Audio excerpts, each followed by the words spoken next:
Hey y'all, it's Brandon with VOODOO Forge. I've had to cut a lot of material recently, and I thought this would be a good opportunity to show you some of the things I do with an abrasive saw when I've got a big job to cut up. So let's look at this. Now my setup here isn't permanent. Like I've said, I'm planning on building a table specifically for my saw with casters on it. But you don't absolutely need one. I've been doing this for years, and sawhorses are about the perfect height for setting up, and you can put a piece of steel or really steel. You can use plywood or 2x material or something, but it's when you're doing a lot of cutting, you're going to burn that a little bit. So steel's better if you have it.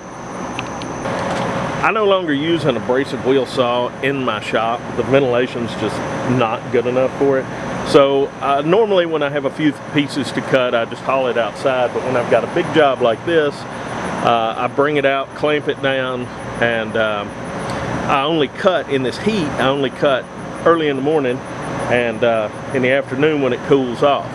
So the rest of the time, I've discovered if I take a tote and stick on top of it, even if we get a cloud burst or something and some rain, it keeps the saw dry, and I don't have to be hauling it in and out and resetting it up every time. When I'm cutting a lot of material, a couple of things I like to keep around the saw station are soapstone, tape measure, and a combination square.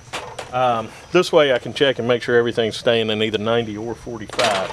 Now I've got a stop set up here as I'm cutting, but about every 10th cut, I measure and make sure that I haven't jarred something loose.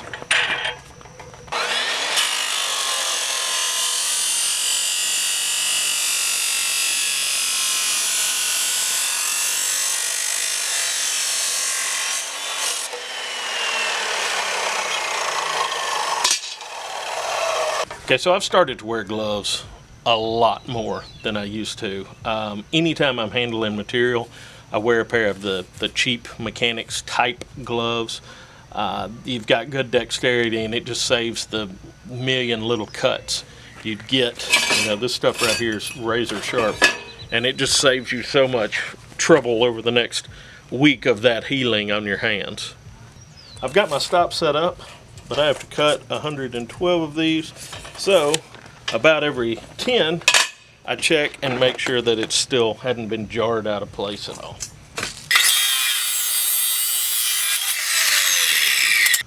Now on this job, I had a couple of 145 angle cuts that I had to do. And when you're cutting a 45 with an abrasive wheel saw, you have to have a fairly new 14-inch blade. Once they get down to, here's one let's see. Yeah, once it gets down to about 12 3/4 inches, it's no longer going to be able to cut the 45. It won't cut the corner out.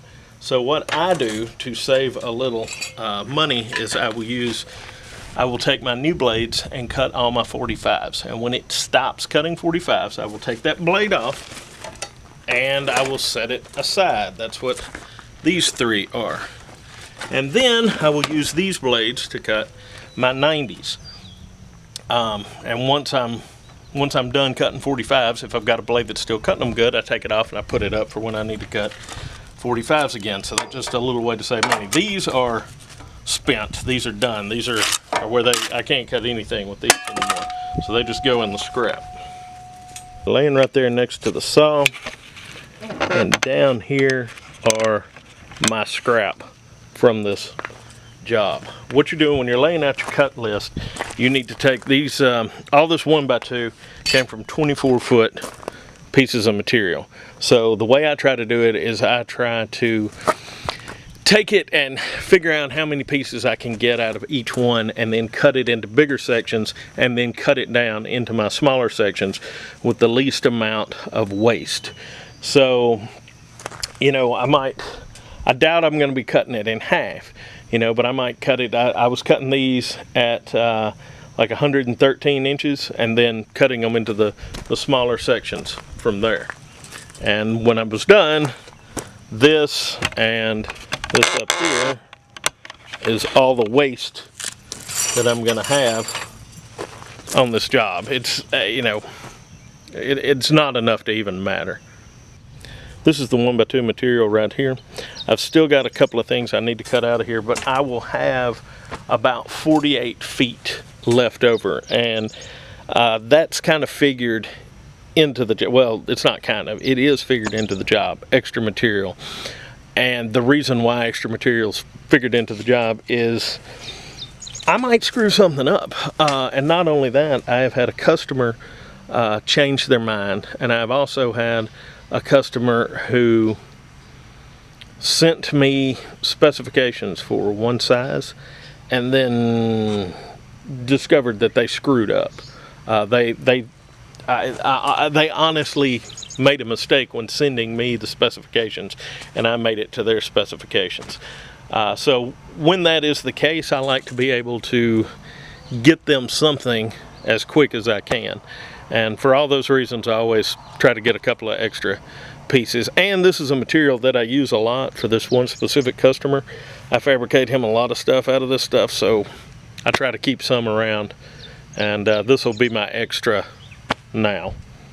Now when I'm cutting these big long pieces, I found that if I bring my support that I use to hold stuff in the forge out here and use it to support the material, it helps a lot. But I usually, the big long pieces, I just get them into manageable sizes. I do the math and figure out where I need to cut them to get my pieces out. But this helps a lot when you're getting them to those manageable sizes, and then do your accurate cuts once they're smaller. All this material is the same size. I try to keep it all together as I'm stacking it, so when we get to the actual fabrication part, it's not a pain in the butt.